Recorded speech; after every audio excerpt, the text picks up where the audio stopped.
पश्चिम बंगाल की राजनीति में सत्ता बदल चुकी है।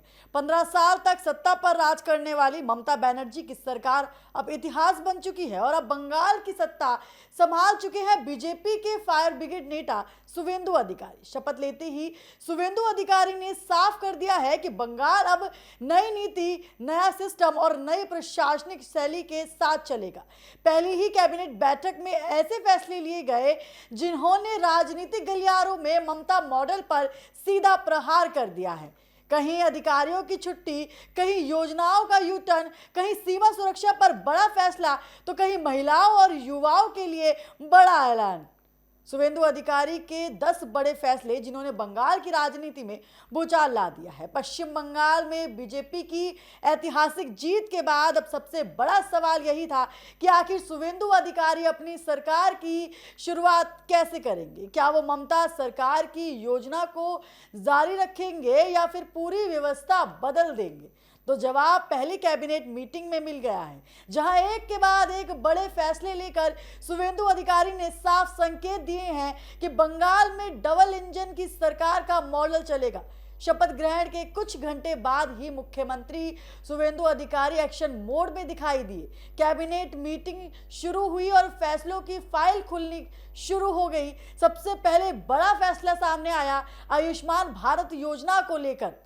वहीं दूसरा अगर बात करें तो वहीं जिससे ममता बनर्जी सरकार लंबे समय तक बंगाल में लागू नहीं होने दिया था, अब शुवेंदु अधिकारी ने ऐलान किया है कि बंगाल में आयुष्मान भारत पूरी तरह लागू होगा। यानी अब लाखों गरीब परिवारों को केंद्र सरकार की स्वास्थ्य योजना का फायदा मिलेगा। सिर्फ आयुष्मान भारत ही नहीं, केंद्र की कई दूसरी योजनाओं को बंगाल में लागू करने का फैसला हुआ है। यानी बीजेपी अब बंगाल में वही मॉडल लागू करना चाहती है जो दूसरी बीजेपी शासित राज्यों में दिखाई देते हैं। शुवेंदु सरकार ने पीएम सफल योजना का जो है यहाँ पर ऐलान किया है और उन्होंने कहा है कि पीएम विशेष कर्मी योजना, बेटी बचाओ बेटी पढ़ाओ और उज्जवल 3.0 जैसी योजनाओं को भी बंगाल में लागू करने का फैसला लिया गया है। राजनीतिक जानकार इसे ममता सरकार की नीतियों से बड़ा बदलाव मान रहे हैं, क्योंकि लंबे समय से टीएमसी और केंद्र सरकार के बीच योजनाओं को लेकर टकराव चलता रहा है। लेकिन असली सियासी हलचल अब मची है जब शुवेंदु सरकार ने ममता सरकार के दौरान नियुक्त अधिकारियों और बोर्ड सदस्यों पर कार्रवाई शुरू कर दी है। कैबिनेट बैठक में फैसला लिया गया है कि राज्य सरकार के अधीन गैर संवैधानिक बॉर्डर निगमों और सार्वजनिक उपक्रमों में नियुक्त सभी मनोनीत पदाधिकारियों का कार्यकाल तत्काल खत्म कर दिया जाएगा। इतना ही नहीं, 60 साल की उम्र के बाद एक्शन पर काम कर रहे अधिकारियों और कर्मचारियों की सेवाएं भी यहां पर जो है समाप्त कर दी गई है। राजनीतिक गलियारों में इसे ममता के मोहर पर चले अधिकारियों की कमल कहा जा रहा है।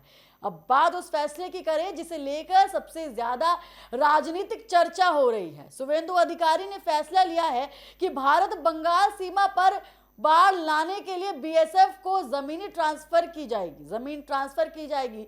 सरकार ने 600 करोड़ जमीन ट्रांसफर की प्रक्रिया शुरू करने के यहां निर्देश दिए हैं। सरकार का दावा है कि जिससे सीमा सुरक्षा मजबूत होगी, घुसपैठी और तस्करी पर रोक लगाई जाएगी। वहीं विपक्ष इसे राजनीतिक एजेंडा बता रहे हैं। कानून व्यवस्था को लेकर भी शुवेंदु सरकार ने बड़ा फैसला लिया है। बंगाल में अब भारतीय न्याय संहित यानी बीएनएस लागू होगी। मुख्यमंत्री शुवेंदु अधिकारी ने आरोप लगाया है कि पिछली सरकार ने नई कानून व्यवस्था जो है लागू नहीं की थी। अब बंगाल में आईपीएस और सीआरपीसी की जगह नए कानून लागू किए जाएंगे। सरकार का कहना है कि इससे कानून व्यवस्था मजबूत होगी और अपराध पर तेजी से कार्रवाई हो सकेगी। महिलाओं को लेकर भी शुवेंदु सरकार ने बड़ा ऐलान किया है जो सीधे चुनावी वादों से जुड़ा हुआ है। 1 जून से पश्चिम बंगाल में महिलाओं के लिए फ्री बस सेवा शुरू की जाएगी। बीजेपी ने चुनाव के दौरान इसका वादा किया था और अब सरकार ने इसे लागू करने का ऐलान कर दिया है। सरकार का दावा है कि इससे महिलाओं को राहत मिलेगी और उनका आर्थिक बोझ यहां पर जो है वो कम होगा। युवाओं और नौकरी की जो है तैयारी कर रहे उम्मीदवारों के लिए भी बड़ी खबर सामने आई है। लगातार जिस तरीके से यहाँ पर शुवेंदु अधिकारी ने जिस तरीके से माफ कीजिएगा मुख्यमंत्री बनने के बाद पहली कैबिनेट बैठक में जिस तरीके के ये बड़े फैसले यहाँ पर लगातार सामने आए हैं, जिस तरीके के बड़े फैसले उन्होंने यहाँ लिए हैं, महिलाओं के लिए उन्होंने बड़ा जो फैसला यहाँ निकाला है, फ्री बस सेवा 1 जून से जो है बंगाल में लागू कर दी जाएगी, जिससे लाखों करोड़ों महिलाओं को जो है यहाँ पर आर्थिक बोझ जो है, लाखों महिलाओं का आर्थिक बोझ यहाँ पर कम होगा। जिस तरीके से अगर हम देखें तस्वीरों के माध्यम से, अगर हम देखें किस तरीके से पहली कैबिनेट बैठक में अहम फैसले यहाँ पर लिए गए, जिस तरीके से अहम फैसले यहाँ लिए गए, और इस साफ तौर पर दर्शा रहा है कि बीजेपी अब बंगाल में जो है परिवर्तन लाना चाहती है। बीजेपी बंगाल में अब पूरी तरीके से परिवर्तन लाना चाहती है और वो परिवर्तन की शुरुआत जो है वो शुरू कर दी गई है। शुवेंदु अधिकारी ने बंगाल में परिवर्तन की शुरुआत शुरू कर दी गई है। 10 बड़े अहम फैसले यहाँ लिए गए हैं, महिलाओं को लेकर यहाँ फैसले लिए गए और तमाम फैसले यहाँ पर शुवेंदु अधिकारी ने बंगाल के चुनाव जीतने के बाद, सरकार बनने के बाद यहाँ पर तमाम बड़े फैसले लेते हुए शुवेंदु अधिकारी लगातार नजर आ रहे हैं।